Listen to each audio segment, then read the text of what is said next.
আজকে তোমাকে একটা খুশির সংবাদ শোনাবো ভাবি। জানো ভাবি কি হয়েছে জানো তুমি? এই ছাড় বিয়াদব কোথাকার।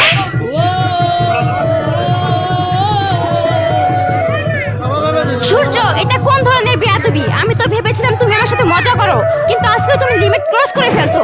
কথা নেই বার্তা নেই, কোত্থেকে এসে আমাকে জড়িয়ে ধরছো। হ্যাঁ, এটা কোন ধরনের বেয়াদবি? হ্যাঁ, আমি বুঝলাম তুমি আমার সাথে মজা করছো, কিন্তু এটা যদি তোমার ভাই দেখে সে কি ভাববে? আর তাছাড়া বাড়ির কাজের লোক ওরা খারাপ মাইন্ডে নিবে না? তুমি কি ভাবছো আমি খারাপ মেয়ে? আজকে তুমি আমাকে সরাসরি কোলে তুলে দিছো, আমাকে জড়িয়ে ধরছো।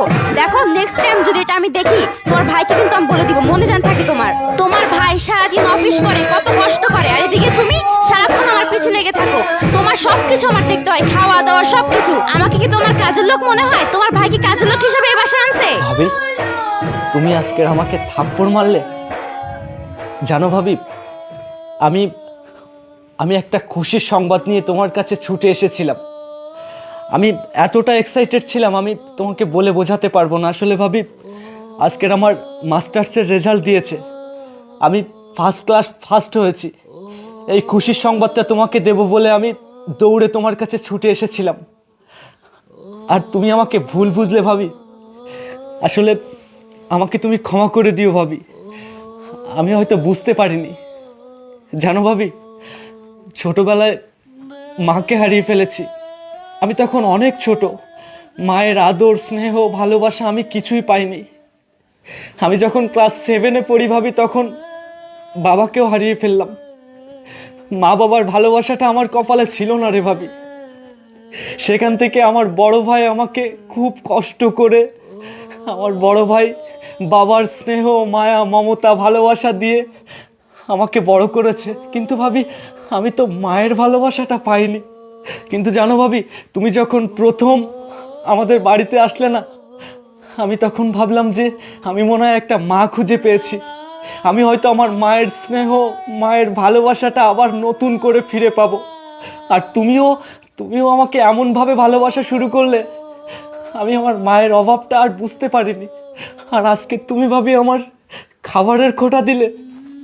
না ভাবি, আমি তোমার কাছ থেকে এটা আশা করিনি। জানো ভাবি, আমি আমি সবসময় মনে করতাম যে আমার মাকে ছোটবেলায় হারিয়ে ফেলেছি, তাতে কি হয়েছে, আমি তো আবার নতুন করে আমি আমার মাকে ফিরে পেয়েছি। কিন্তু ভাবি, আজকে তুমি এটা আমাকে কি শোনালে? জানো ভাবি, একটা সন্তান যখন খুশি হয় না, সে সবার আগে তার মাকে জড়িয়ে ধরে সেই খুশির সংবাদটা দেয়। আজকে যদি আমার মা বেঁচে থাকতো না, তাহলে আমি ঠিক এভাবেই আমার মাকে এসে জড়িয়ে ধরতাম। প্লিজ ভাবি, আমি তোমার পায়ে ধরে বলছি, আমি যদি কোনো ভুল করে থাকি তুমি আমাকে ক্ষমা করে দাও ভাবি। আমি তোমাকে জড়িয়ে ধরতে চাইনি, আমি খুশিতে আমি তোমাকে জড়িয়ে ধরেছি ভাবি। প্লিজ তুমি আমাকে ক্ষমা করে দাও ভাবি। ভাই ভাই তুই ওঠ ভাই। ভাই রে ভাই, আমি তোকে ভুল বুঝেছিলাম রে ভাই। ভাই ওগো, তুমিও তো তাকে ভুল বুঝেছো। আসলে জানিস ভাই, নিচে দারোয়ান আর কাজের মেয়ে কি বলেছে আমাকে? স্যার, আপনার সাথে একটা কথা কইতাম। হ্যাঁ, কি কথা বলবা বলো। স্যার, আপনি অফিসে চলে গেলে না, ছোট সাহেব আর ম্যাডামে যা করে কি মুখে বলবো তা। এই বেয়াদব, চুপ থাক। উল্টাপাল্টা কথা বলছিস না, কাজ কাম রেখে। বেয়াদব কোথাকার, যা কাজে যা।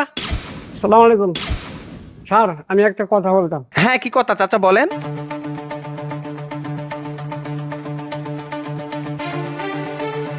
কি বলছেন চাচা এইসব? আমি তো বুঝতেছি না। যাই হোক, আজকে আমি হাতে নাতে ধরবো, অফিস করবো না। আপনি থাকেন এখানে, আমি দেখছি। মানে ওদের এই কথা শোনার পর আমি অফিসে না গিয়ে দরজার পাশে দাঁড়িয়েছিলাম, তো সব কথা শুনেছি রে ভাই। আসলে তোর মাঝে যে এত কষ্ট, সেটা আমি জানতাম না।